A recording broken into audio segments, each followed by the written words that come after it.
Le parfum Terre de France, 100% des bénéfices au service de notre pays, présente Sud Radio, la culture dans tous ses états. André Berkoff, Céline Alonso.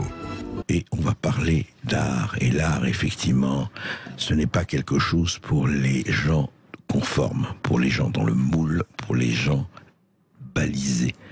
Céline Alonso. Et oui, on va en parler donc avec le philosophe Michel Onfray jusqu'à 14h donc sur Sud Radio. Alors bonjour à vous Michel. Vous publiez chez Albin Michel un livre passionnant, Les raisons de l'art, une initiation à l'art de Lascaux à Jeff Koons. Alors ce n'est pas la première fois que vous écrivez donc sur l'art. Vous avez écrit, donc vous avez fait une vingtaine de livres sur des artistes contemporains comme Combaz, Ben, Garouste et notamment Adami. Vous avez même exposé leurs œuvres à Argentan, votre ville natale. Alors pour certains, aujourd'hui, donc l'art contemporain est mort, il mériterait même la poubelle. Est-ce que c'est pour leur prouver qu'ils ont vraiment tort que vous avez écrit ce livre ? Je m'adressais moins à tous ces gens qui nous disent que l'art est mort. Je pense à Luc Ferry ou André Comte-Sponville, dont on n'attendrait pas ça. Je veux dire, un philosophe qui nous dit que l'art est mort, c'est pas possible, c'est pas pensable. Je m'adresse plutôt à des gens, même si je le dis en toute amitié avec Luc Ferry, nous débattrons de ces sujets-là ensemble, on a prévu ça. Mais je le dis plutôt, j'écris plutôt à l'endroit des gens simples. Et pour moi, c'est une qualité, je dirais. Les gens qui, sur les micro-trottoirs, disent mais l'emballage de cristaux, là c'est n'importe quoi, ou alors le plug anal, c'est vraiment incroyable. Et ils n'ont pas complètement tort d'être contre un certain nombre d'œuvres. Moi je défends cristaux, le plug anal, c'est un truc de gamin, quoi. Ça n'a pas grand sens. Ou les tulipes de Jeff Koons, par exemple. Oui. Et donc je m'adresse à la plupart, un peu comme je m'adressais à mes élèves quand j'étais prof dans un lycée technique, en disant, et André a rappelé cette anecdote de l'art comme d'un langage. Et si on n'apprend pas le langage, comment pourrait-on le comprendre et comment pourrait-on avoir un avis? Et je dis que le beau, c'est une erreur. C'est peu de temps dans l'histoire de l'art, l'histoire du beau. C'est le temps de l'esthétique, et l'esthétique, c'est Baumgarten, c'est un philosophe du XVIIIe siècle. Donc vous voyez, c'est tard. Parce que je pense que les hommes, ou peut-être les femmes, enfin les personnes qui sculptent dans Lascaux ou qui peignent à Lascaux, ce ne sont pas des gens qui disent « Ah, on va faire un beau bison ».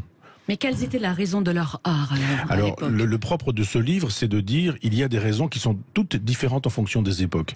On ne sait pas parce que les traces n'existent, enfin il n'y a pas évidemment d'enregistrement de livres ou quoi que ce soit, de témoignages qui nous permettraient de savoir ce qu'était la pensée des hommes des cavernes. Ce qu'on peut simplement savoir, c'est qu'ils n'étaient pas dissociés de la nature et que il n'y avait pas cette obsession cartésienne de séparer l'homme du monde en disant il y a le monde et il y a moi-même, ou l'obsession chrétienne même plutôt, d'opposer l'homme et le monde. Non, je pense qu'ils savent que le monde s'est fait de vibrations, d'énergie, de mystère, de puissance, que quelque chose gouverne la nuit et le jour, le changement des saisons. Ils découvrent bien que le petit garçon va devenir un adolescent, puis il va devenir un homme âgé, puis il va mourir, qu'il va disparaître. Donc tous ces mystères-là sont saisis par ces hommes qui essaient de communiquer avec un arrière-monde. Je pense qu'à cette époque, les artistes sont des gens qui communiquent avec l'arrière-monde, qui essaient de communiquer avec l'arrière-monde, avec les esprits, avec les âmes. Et donc je dis mais ça se passe comme ça à cette époque, et aujourd'hui évidemment c'est pas la même chose si c'est Jeff Koons. Je pense pas que Jeff Koons ait l'impression qu'il communique avec les âmes ou avec l'au-delà. Oui, vous dites qu'à l'époque ils avaient surtout le souci du sens. Tout le temps. Je pense que tous les artistes ont le souci du sens, et qu'un peintre c'est pas quelqu'un ou un artiste, un sculpteur, un musicien, c'est pas quelqu'un qui dit je fais une belle peinture. André parlait tout à l'heure de Picasso, il y a le magnifique film de Clouseau, Le mystère Picasso, où on le voit peindre sur une vitre et puis il efface, puis il recommence, et on voit le génie de l'homme. Et à aucun moment il a envie de faire quelque chose de beau, Picasso. Il a envie de faire quelque chose qui fasse sens. Alors après, on a entendu une très belle chanson sur Cézanne. Cézanne, qui est un peintre pour les peintres, parce qu'il parle de la vérité en peinture, invente le cubisme en disant mais si nous voulons voir un objet sous toutes ses faces, comment est-ce qu'on s'y prend? Et puis on développe le réel, on fabrique le cubisme, etc., etc. Donc il y a une histoire de l'art dans laquelle les sens changent.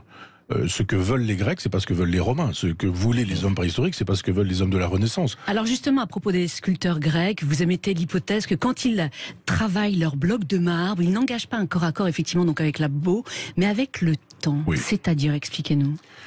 Eh bien, si vous allez dans un musée voir des sculptures grecques, d'abord, il faut savoir qu'elles ne sont pas blanches, contrairement à ce que disent un certain nombre de crétins du décolonialisme aujourd'hui qui nous disent que c'est le privilège blanc. Il faut juste savoir qu'à l'époque, la couleur a disparu. Voilà, la couleur a disparu, mais à l'époque, quand le marbre est taillé, il est choisi parce que c'est la substance qui permet le mieux la luminosité de la couleur qu'on y posera.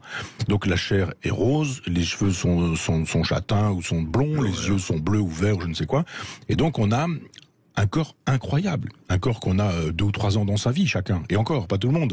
C'est-à-dire c'est le corps de l'adolescence, c'est le corps de l'adolescente, pas un poil de graisse, une beauté incroyable, et il s'agit d'arrêter le temps, parce qu'on sait très bien que ça va pas durer ce corps qu'on a, et très rapidement on va avoir le corps que tout le monde a. Et qui est un corps, pour le coup, signifié par les Romains. Les Romains, eux, sont pas du tout dans cette logique-là. Ils sont dans laquelle, alors, les Romains? Alors, les Romains, ils disent, si, par exemple, on fait une sculpture de Cicéron, eh bien, on va le sculpter comme il est. On le voit avec ses rides. Alors, il est chauve, il a des rides, il a un petit pois chiche, comme on dit, c'est l'origine de son nom, Cicéron. Et donc, c'est un photomaton, d'une certaine manière. On représente fidèlement. Imaginez que le portrait de la sculpture de Caton ou des autres, je veux dire de Cicéron, elle soit justement avec une peau rose, etc. On est en présence même de Cicéron. C'est-à-dire que les Grecs nous montrent un corps qui échappe au temps, un corps idéalisé d'une certaine manière, alors que les Romains nous montrent un corps dans le temps, et fixé dans le temps, mais arrêté dans le temps, mais vraiment dans le temps. Donc on ne peut pas dire les sottises qu'on dit habituellement, du genre les Grecs avaient le souci de la beauté, pendant que les Romains, qui étaient un peu crétins, n'arrivaient pas à faire la même chose qu'eux, leur sculpture était un peu épaisse, ils savaient pas trop, ils manquaient de talent, c'était des gens doués pour les aqueducs, pour la guerre, mais pas pour l'art. Non, c'est que leur art ne signifiait pas la même chose que ceux des Romains, des Romains. Leur des parti Grecs, pris, en fait, c'est celui de la philosophie de l'être, en quelque sorte. C'est ça. Ouais. Ce qui est intéressant pour un Romain, c'est l'ici et maintenant. Si on fabrique des héros, on fabrique des soldats et des paysans pour la Rome de la République. Pour la Rome de l'Empire, c'est autre chose. Mais je veux dire que le philosophe, s'il doit exister chez les Romains, c'est pour fabriquer la cité. C'est pas du tout pour faire des sophismes, de la rhétorique, de la dialectique. Quand des philosophes grecs arrivent sur le forum, à Rome, on les renvoie en disant ça va bien, des gens comme ça, on n'a pas besoin de gens comme vous, quoi. Le platonisme, ça marche pas. Soyons pratiques et pragmatiques. C'est pourquoi ils sont plutôt stoïciens. Et donc, ils veulent fabriquer des belles individualités. Et la belle individualité, c'est un homme. Hélas, on est dans cette configuration où les femmes sont là pour faire des enfants, etc. Mais c'est un homme qui est à la fois soldat, paysan, mais en même temps sénateur, qui est un homme de la cité. Donc il y a une espèce de virilité qu'il s'agit de restituer par la sculpture. Oui. Alors passons maintenant au Moyen-Âge qui figure effectivement le longtemps chrétien. Alors dans votre livre, vous dites que effectivement donc 2 œuvres encadrent cette période. L'une date du IVe siècle, c'est le Tropéophore. L'autre du XVe, c'est un portrait d'une femme par Botticelli. Qu'est-ce que le Tropéophore? Expliquez-nous. Alors, c'est le moment où l'art devient chrétien. C'est-à-dire que, bon, je l'ai beaucoup dit, pour moi, Jésus n'existe pas historiquement, mais il existe dans l'Ancien Testament comme une figure appelée à venir. C'est ce que disent les Juifs. Et certains Juifs disent, non, il n'est pas à venir, il est déjà venu, il s'est appelé Jésus, il a fait ceci, il s'est comporté comme cela, etc. Le Messie. Le Messie. Les Juifs qui disent le Messie est encore à venir sont les Juifs d'aujourd'hui, enfin, qui sont restés Juifs, je dirais. Et les Juifs qui sont devenus chrétiens, c'est-à-dire les judéo-chrétiens, sont ceux qui disent ne l'attendez plus, il est venu, et comme il était dit dans les Nombres, dans le Deutéronome, enfin dans l'Ancien Testament, du moins dans le Pentateuque, les 5 premiers livres de l'Ancien Testament, la Torah, qu'il serait ceci, il serait cela. Comme par hasard, quand il est venu, il était ceci, il était cela. Donc il a une existence conceptuelle. La peinture et l'art vont lui donner une existence réelle. Pour le coup, on va inventer un historique. Jésus. Voilà. Jésus, Marie, Joseph, le bœuf, l'âne, la crèche, etc. Vous ne trouvez ni bœuf, ni âne, ni crèche dans les évangiles. Il n'y en a pas. Simplement, la peinture va donner figure à quelque chose qui n'existe pas. Et cette œuvre dont vous parlez, c'est l'œuvre que Constantin fait fabriquer pour célébrer sa puissance. Et donc, à ce moment-là, on s'aperçoit que, bon, Jésus dans son étable, tout ça, c'est fort sympathique, mais que tout de même, ce qu'on appelle le césaropapisme, c'est-à-dire l'association de Dieu et de l'empereur, il y a un Dieu dans le ciel, il faut qu'il y en ait un sur terre, et le Dieu sur terre, c'est l'empereur, et l'empereur sur terre, c'est le représentant de Dieu sur terre. On fabrique le césaropapisme, et pour le coup, l'art devient un chrétien, et ce, pendant 1000 ans. Oui, 1000 ans. Alors après, au moins, après c'est la Renaissance. Vous dites que c'est le temps de l'allégorie. Après la Renaissance, c'est le temps de l'immanence, donc incarnée par la nature morte. Comment sommes-nous arrivés justement à l'époque du temps profane ? Alors, il y a plusieurs possibilités. Pardon, je voudrais qu'on revienne à Botticelli. Ah, Botticelli, oui, qui est parce que actuellement c'est célébré intéressant quand vous au musée donnez... Jacques-Marandré à Paris. Oui, tout à fait, une excellente exposition magnifique au musée Jacques-Marandré. Mais justement, de Constantin à Simonetta. C'est extraordinaire parce que c'est vrai que ce portrait qui, encore une fois, si vous êtes à Paris, vous venez à Paris, vous allez au musée Jacques-Marandré, vous verrez, il est là, ce portrait de Simonetta par Botticelli. En fait, c'est la perfection de où on est arrivé, de cette renaissance avec Botticelli. Alors c'est un peu le début de la fin, je dirais, la Renaissance. C'est-à-dire que le christianisme nous dit la vérité du monde est dans un livre qui dit le monde, et c'est la Bible, et au-delà de ça, c'est pas la peine d'aller chercher, tout est là. Et la Renaissance nous dit, pas exactement, il y a aussi l'Antiquité. Et l'Antiquité, ça peut être aussi bien Platon que Plotin, qui est un platonicien, mais ça peut être aussi Épicure. Et le polythéisme. C'est le polythéisme. Mais c'est une façon de dire, mais faites attention, la vérité du monde n'est pas dans les livres, le livre qui dit le monde, mais la vérité du monde est dans le monde. C'est aussi l'époque où on a découvert les Amériques parce qu'on a inventé la caravelle qui permet de se déplacer au travers des océans, et d'un seul coup on découvre qu'il y a des hommes qui ne sont pas blancs, qui ne sont pas catholiques, et on se pose la question du sont-ils des humains, sont-ils des animaux, ont-ils une âme, etc., etc. Et donc la Renaissance, c'est cette façon de dire élargissons le monde au monde et allons voir du côté des idées. Et ça se traduit comment en art? Alors Botticelli, justement, c'est quelqu'un qui nous dit allons voir du côté de l'idée. Et c'est un art platonicien. Même plutôt néo-platonicien, parce que c'est un Platon revu et corrigé par un philosophe qui s'appelle Marcille Ficin. Et cette peinture-là, elle nous dit il faut montrer la beauté du monde intelligible. Or, la beauté du monde intelligible, elle est, selon Platon, invisible. Elle est concevable par l'intellect, mais elle est absolument invisible. Botticelli se propose de rendre visible l'invisible avec ses personnages éthérés.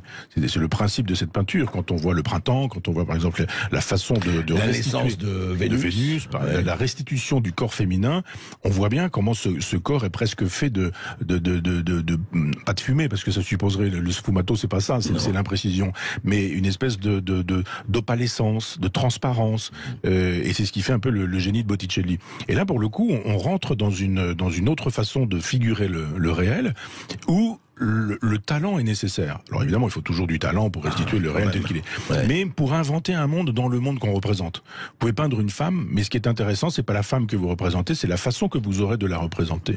C'est le style, c'est la question du style. Et il y a un moment donné où le sujet n'est plus, et pour répondre à la question de Céline, mais le sujet n'est plus le sujet pour le coup, mais c'est le traitement du sujet qui va devenir le sujet. Et à un moment donné où, pour arriver à la peinture profane, on prend l'exemple de Chardin, vous allez prendre des objets d'une grande trivialité.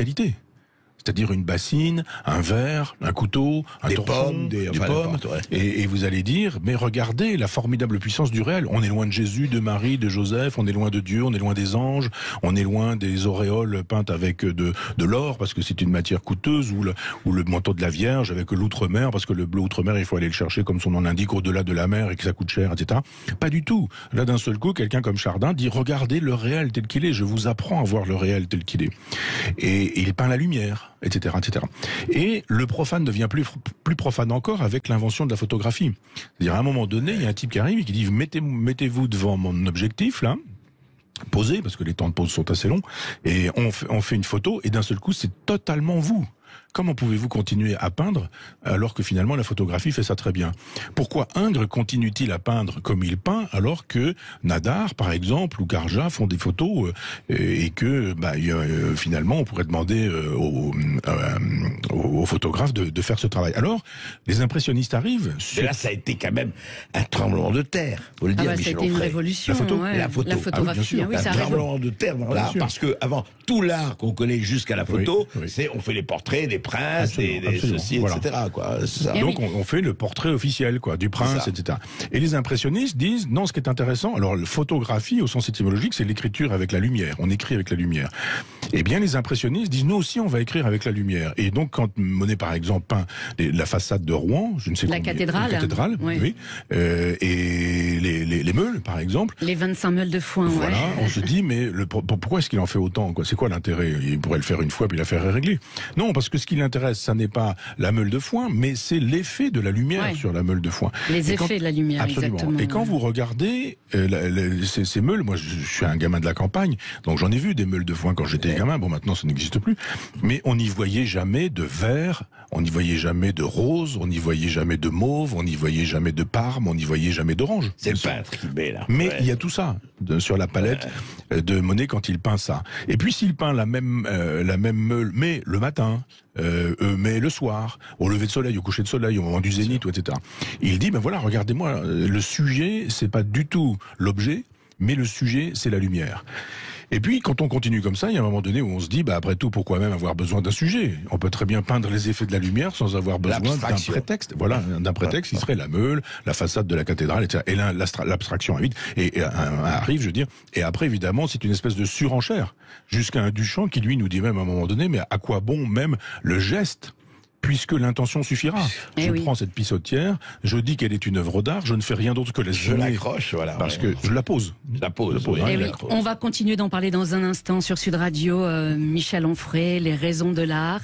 C'est dans un instant. Restez avec nous.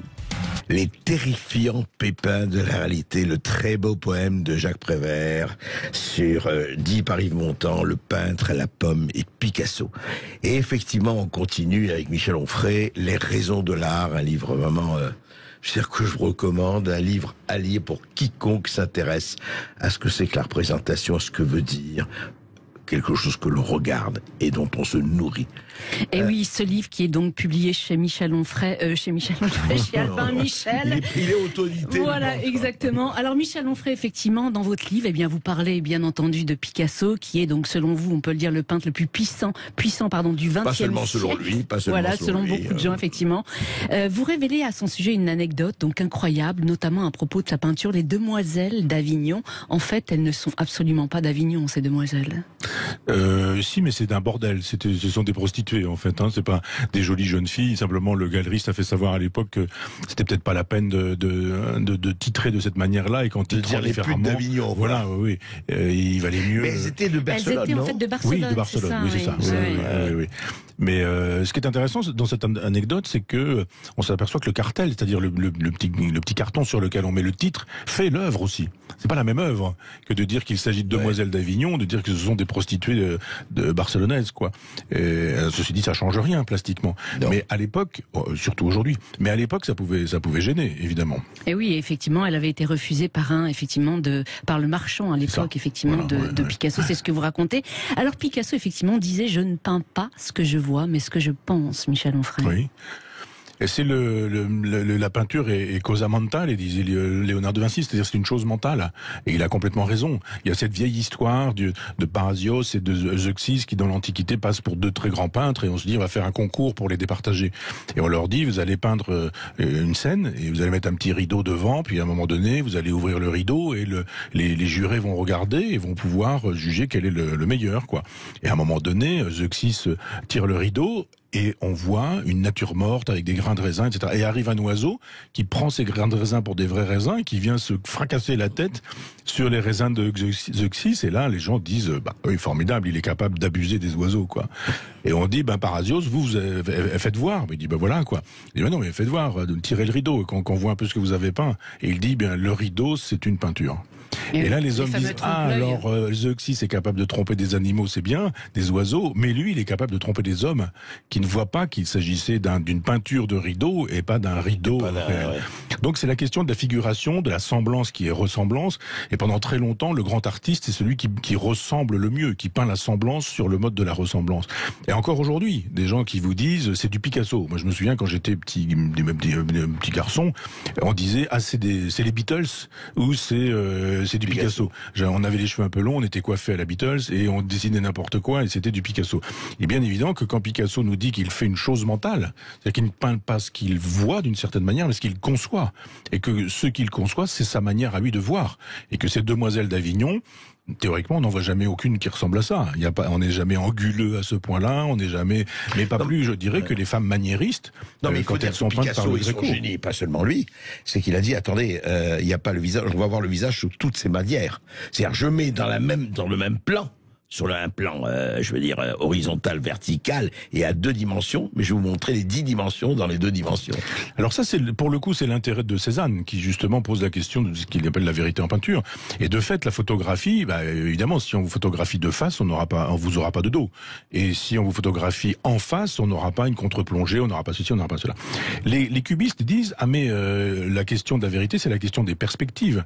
Et je peux très bien, sur un même plan, c'est le génie de la peinture, vous photographier de face ou de profil, c'est ce que fait Picasso, évidemment. Mais avant lui, les cubistes déplient les formes. C'est-à-dire que ce qui était en 3 dimensions se trouve déplié, aplati et présenté sur une surface plane. Et c'est une autre façon de voir le réel et la totalité du réel. Alors c'est un coup de génie pictural, mais c'est aussi un progrès dans l'histoire de la peinture. Parce que là, pour le coup, on se dit, après ça, quoi d'autre, quoi. Oui. Et en fait, il y a eu d'autres choses. Et oui, alors Picasso, comme Chagall, Kandinsky, Klee, Mark Ernst, pardon, j'ai du mal à prononcer toujours son Ernst, voilà, et bien d'autres étaient pour les nazis donc des artistes dégénérés. Qu'est-ce que les nazis reprochaient à leur art? Racontez-nous. Mais justement, de ne pas représenter fidèlement la réalité. Quand vous regardez les aquarelles d'Hitler, et que vous ne savez pas quelles sont d'Hitler, vous dites, ah, quel joli paysage, et le personnage a du talent. Les arbres ressemblent à des arbres, les prairies ressemblent à des prairies, les forêts ressemblent à des forêts, et on a envie d'encadrer ça et de mettre ça chez soi en se disant, voilà, dans un petit intérieur bourgeois, une scène pittoresque, une scène, et on dit, c'est Adolf Hitler. On dit, ah oui, d'accord. Et on voit quelle est la conception d'Hitler. La conception d'Hitler, c'est vraiment la conception classique. Il veut du Zeuxis, lui, il veut que les peintres peignent des raisins. Il veut du réalisme. C'est ça, il veut un réalisme, et d'une certaine manière, on peut encore un peu toucher au réalisme. C'est ce que font les soviétiques, avec ce qu'ils appellent un réalisme socialiste. Mais sur une peinture, il faut que vous voyez un soldat qui ressemble à un soldat. Donc le soldat, il est franc, il est carré, il est viril, il est grand, il est fort, il est costaud, les femmes sont belles, elles sont blondes, elles ont des jolis seins, elles ont des enfants qu'elles allaitent, elles ont la peau toute rose, etc. Les tracteurs sont sublimes, les instruments agricoles sont incroyables, parce qu'effectivement, les régimes totalitaires, droite et gauche confondus, sont des gens qui veulent le réalisme. Même si dans votre livre, Michel, ce qui est très intéressant, c'est que vous mettez le parallèle, parce qu'on le fait pas d'habitude par politiquement correction, c'est entre l'art vanté par les nationaux-socialistes et l'art socialiste. Absolument. Il y a une vraie homothétie, quoi. Oui, absolument. C'est quand on apprend par Paris Match que Alexis Corbière et Raquel Garrido ont un portrait de Lénine chez eux, ça ne gêne personne. Si Marine Le Pen avait un portrait d'Adolf Hitler, je pense que ça en gênerait plus. Simplement, on estime que sur le traitement plastique, c'est du réalisme socialiste, le portrait de Lénine, eh bien, ce serait aussi du réalisme socialiste. Mais sauce Arnaud Brecker, sauce nazie. Et là, on se dit, esthétiquement, on n'aime pas ce que fait le nazisme, et on peut comprendre, mais esthétiquement, on apprécierait ce que font les réalistes socialistes. Moi-même, je me suis retrouvé un jour en Ukraine, je faisais des conférences, je suis allé après sur un marché, et ils vendaient des œuvres d'art soviétiques, et j'ai failli en acheter une. Puis je me suis dit à un moment donné, mais enfin c'est tout de même un art de propagande. Je vais pas accrocher chez moi un art de propagande stalinien, quoi. Donc effectivement, il y a eu un moment donné, tout au départ, où le marxisme-léninisme est intéressé par le futurisme, par le suprématisme. Vous avez parlé tout à l'heure de Kazimir Malevich. Et puis à un moment donné, on dit à Malevich, bon, faut arrêter ces trucs-là, quoi. Lui, c'est décadent. C'est décadent, c'est un truc d'intellectuel, en plus de ça c'est un truc de juif, souvent, etc., disaient les nazis, donc c'est de l'art dégénéré. L'art véritable, c'est l'art de Zeuxis, c'est l'art de la ressemblance. Tout ce qui n'est pas ressemblance, c'est dégénéré. Alors pour le coup, Van Gogh, alors il y avait les juifs, il y avait les communistes, il y avait les syphilitiques, il y avait les alcooliques, enfin pour tous les nazis, ce qu'on pouvait reprocher à Van Gogh, par exemple, c'était de boire de l'absinthe. Ce qu'on pouvait reprocher à Gauguin, c'est d'être morphinomane. C'est ça, par exemple, en quelque sorte. Non, mais même alors, allons vers la peinture et les portraits. Ce qui ne supportait pas Georges Grosz et compagnie, c'est la laideur. On ne peut pas montrer des gens laids ou des gens décatis. Bien sûr. Mais Grosz fait une peinture incroyable de la guerre 14-18 en représentant vraiment. Alors d'une certaine manière, c'est figuratif. On voit bien ce que c'est. Oui, mais c'est pas du tout une photographie. Mais on voit des corps déchiquetés, une boucherie incroyable. Ces toiles sont extraordinaires. De vérisme. Sans que ce soit de la ressemblance totale. Et effectivement, le nazisme nous dit, d'abord la guerre c'est une belle hygiène, et c'est formidable la guerre, donc on montre pas des boyaux, des corps déchiquetés, etc. Et quand on montre la guerre, on montre éventuellement un soldat qui part au front, qui sort de la tranchée avec, il est formidable, il regarde au loin, il s'en va tuer des gens, il va les embrocher, etc. etc. Et donc là, on dit, c'est un art pacifiste. On veut pas d'un art pacifiste. Donc il faut un art qui soit belliqueux, belliciste. Il faut célébrer le soldat de la même manière que chez les soviétiques. L'ouvrier avec les tracteurs, absolument, etc. absolument. Chez les soviétiques, le soldat, on a le soldat bien sûr, mais on a aussi l'ouvrier, ou on a aussi l'industriel. C'est-à-dire que l'ouvrier qui travaille à la presse, par exemple, des immenses presses de plusieurs tonnes pour fabriquer de l'acier, etc. Eh bien, c'est un soldat du régime. De la même manière que les paysans et les femmes aux formes opulentes, elles fabriquent des enfants, donc elles fabriquent des soldats pour le Troisième Reich, etc. Et donc on voit bien là qu'il ne s'agit pas de faire des belles choses, mais qu'il s'agit toujours de faire du sens. De la même manière que on a vu qu'avec l'homme préhistorique, il s'agissait d'aller voir du côté des esprits. On a vu qu'avec la Renaissance, il s'agissait de restaurer les idées platoniciennes ou néo-platoniciennes. On a vu qu'avec Chardin, il s'agissait de restaurer la vérité de la réalité.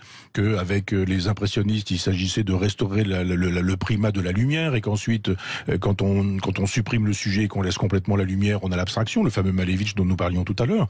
Le carré blanc sur fond blanc. Que je travaille actuellement un livre sur les arts incohérents, ce qu'on appelle les arts incohérents. C'est un scoop que je vous donne, mais il y a 17 œuvres d'art incohérents qui ont été récemment retrouvées. Elles vont être exposées bientôt, elles vont être montrées au public, et ce sont des gens qui ont fabriqué les premiers monochromes. Paul Biot, 1882, qui ont fabriqué... Avant Yves Klein, bien sûr, avant. 50 ans avant. Plus de 50 ans avant. Donc, les ready-made. Le ready-made. Ils exposent par exemple un dentier dans ce. Alors ça s'appelle les soirées de Médan. Donc évidemment Zola. Avec l'humour, les soirées de Médan que Zola organisait chez lui. Mais évidemment Médan de NTS avec le dentier, etc. Donc il y a l'humour, il y a tout ça. C'est-à-dire que tout Duchamp, tout le surréalisme, tout Tristan Tzara, Dada, le dadaïsme, etc. se trouve chez les artistes incohérents. À quoi j'ajoute que on peut dire oui, mais enfin ils n'ont peut-être pas forcément connu les incohérents. Bien sûr que si. Alphonse Allais écrit l'album Primo Avrilesque, donc du 1er avril, où il raconte cette histoire du premier monochrome. Et ce premier monochrome a été découvert. On l'a, il est quelque part dans Paris, dans une galerie. Il va être montré bientôt. Et le premier ready-made, connu comme tel, c'est un rideau de fiacre, choisi comme tel par Alphonse Allais. Et donc, ce qui est assez singulier, ce que je tâche de montrer dans ce livre, c'est que toute la modernité du XXe siècle, elle pille la modernité du 19e siècle sans le citer. Alors que Duchamp connaissait l'album Primo Avrilesque, Éric Satie connaissait Alphonse Allais. Alphonse Allais fait un concert de musique silencieuse. Eh bien, on se hisse toujours sur les épaules de nos prédécesseurs. C'est ça. C'est-à-dire que, en fait, ces gens n'ont pas été si neufs que ça au XXe siècle. Ils avaient d'illustres ancêtres, pilotés par quelqu'un qui s'appelait Jules Lévy. Alors parlons un mot sur l'art contemporain, Michel Onfray. Qu'est-ce qui fait que l'art contemporain est devenu une activité pour Happy Few, selon vous? Ce qui a toujours été le cas d'une certaine manière. C'est-à-dire chaque art contemporain de son temps était fait pour les Happy Few. Il a toujours fallu que les artistes vivent et que donc il fallait qu'on leur passe commande. Qui passe commande? Les gens qui ont de l'argent. Donc ce sont les rois, les princes, ce sont les papes, les mécènes. Et aujourd'hui, qui sont les mécènes? Ce sont c'est les gens de la mafia russe, les gens de la mafia chinoise, ce sont les capitaines d'industrie, ce sont les grandes fortunes. Le Golfe, le Qatar et compagnie. Absolument.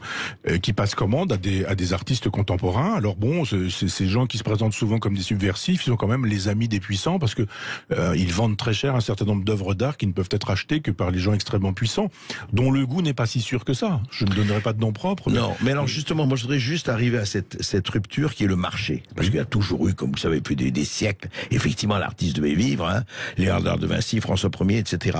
Mais juste une anecdote, moi je me rappelle dans un musée de Portland en Oregon, j'ai vu une œuvre de Koons, on parlait de Koons, où vous avez un aspirateur dans une couche de polystyrène, enfin même pas, avec un néon, et ça valait $2 millions. Mais c'est-à-dire que l'artiste n'a pas touché. Bon.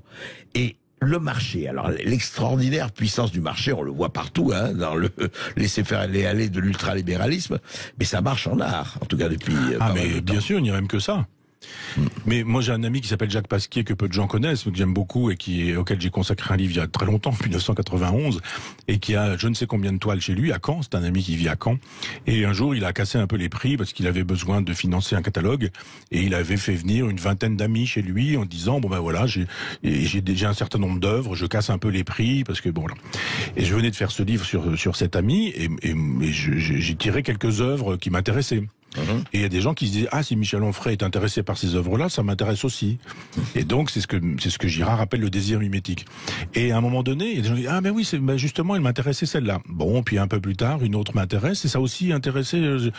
Et à un moment donné, je me suis dit, il y en a une qui ne m'intéressera pas, que je vais tirer en disant, celle-ci m'intéresse, et j'ai eu exactement le même truc. Donc, je me suis aperçu, effectivement, que c'est l'offre et la demande qui fait la valeur, et que il y a des gens qui sont des prescripteurs. Et si vous dites, ah, mais je veux cette œuvre-là, eh bien, elle vaut ce qu'elle vaut. Si vous êtes 10 à la vouloir, elle va valoir ce que le plus riche va être capable. Absolument.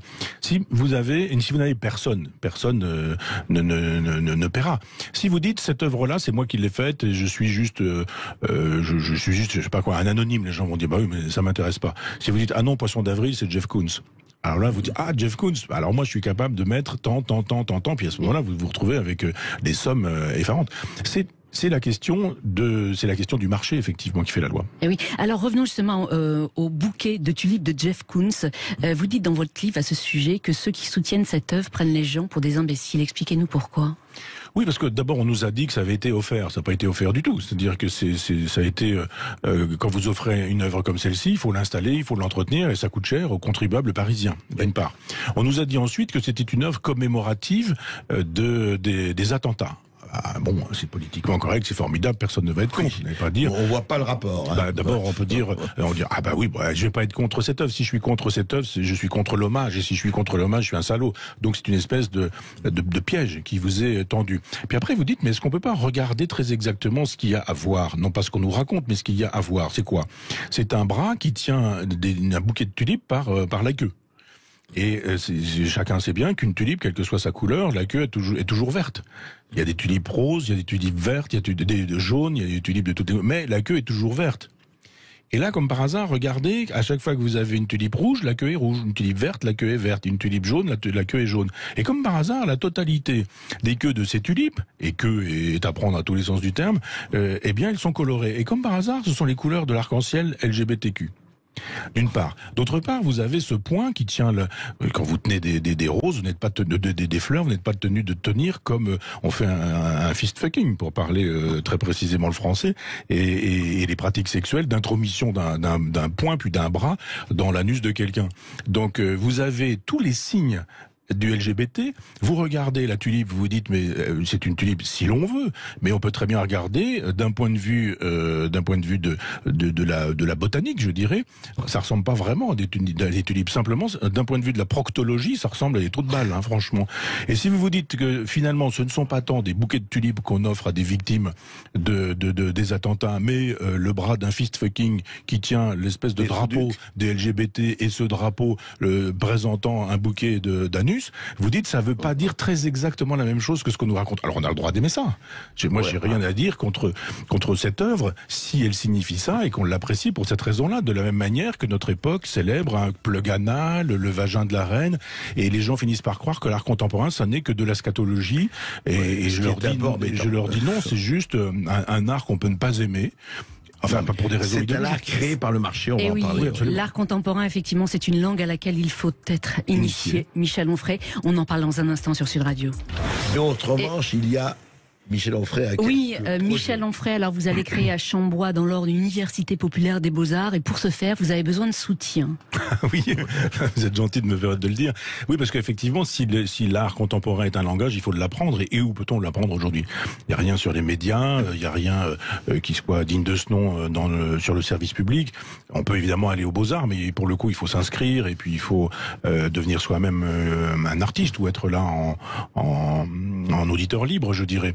Et je voudrais effectivement enseigner ce que je propose là dans les raisons de l'art, et installer un amphithéâtre dans mon village avec un resto, un bar pour redynamiser en même temps le village. J'ai été viré de Caen avec mon université populaire par le maire, qui est Macron compatible, et puis de France Culture par Sandrine Trainer, qui est aussi Macron compatible. Et je ne voudrais pas m'avouer vaincu, et je recrée une université populaire pour initier le plus grand nombre. Alors après, évidemment, il faut trouver des mécènes, il faut trouver de l'argent, et ça c'est plus compliqué. Oui. L'idée, c'est de reprendre en quelque sorte l'idée de Malraux, c'est ça? Complètement, vous avez raison. Ce personnage est un génie méconnu. Enfin, on connaît ses romans, on connaît éventuellement le ministre du général de Gaulle, mais sans trop savoir ce qu'il a dit ou ce qu'il a fait. Je voudrais pouvoir enseigner justement les histoires de l'histoire de l'art. ce qu'on a dit pour sortir un jour une œuvre de là où elle est en disant c'est une œuvre d'art. Parce que par exemple, pendant très longtemps, l'art africain c'était pas de l'art. De la même manière que l'art préhistorique c'était pas de l'art non plus. Et d'un seul coup on dit ah mais non, ce sont pas des objets rituels, ce sont des objets d'art. Qu'est-ce qui fait que d'un seul coup on va promouvoir du beau, fabriquer du beau, etc. Donc je voudrais enseigner l'esthétique, l'histoire de l'esthétique, la conception du beau et de la beauté, l'évolution, enfin faire un travail d'éducation populaire dans l'esprit de Malraux, c'est-à-dire de la qualité bien sûr et pour le plus grand nombre. Pas besoin d'être agrégé de philo pour assister à des séminaires sur lesquels on réfléchira, parce qu'il y a quelques amis qui sont intéressés avec moi par ce projet, mais on réfléchira à l'articulation entre la beauté de toujours et l'époque d'aujourd'hui. Et pour reprendre un titre de Malraux, le musée imaginaire, absolument. Le musée et l'imaginaire. Absolument. Michel Onfray, merci d'être venu sur Sud Radio. Je rappelle que votre livre, donc Les raisons de l'art, une initiation à l'art de Lascaux à Jeff Koons, est paru chez Albin Michel. J'indique aussi que hier, vous avez sorti aux éditions Bouquin la conversion Vivre selon Lucrèce. Tout de suite sur Sud Radio, c'est Brigitte Lahaye. Comment faire durer l'intimité dans le couple? Réponse dans un instant avec Sandy Boulanger qui est relaxologue et sexothérapeute. Sud Radio Berkhof dans tous ses états, midi 14h. André Berkhof.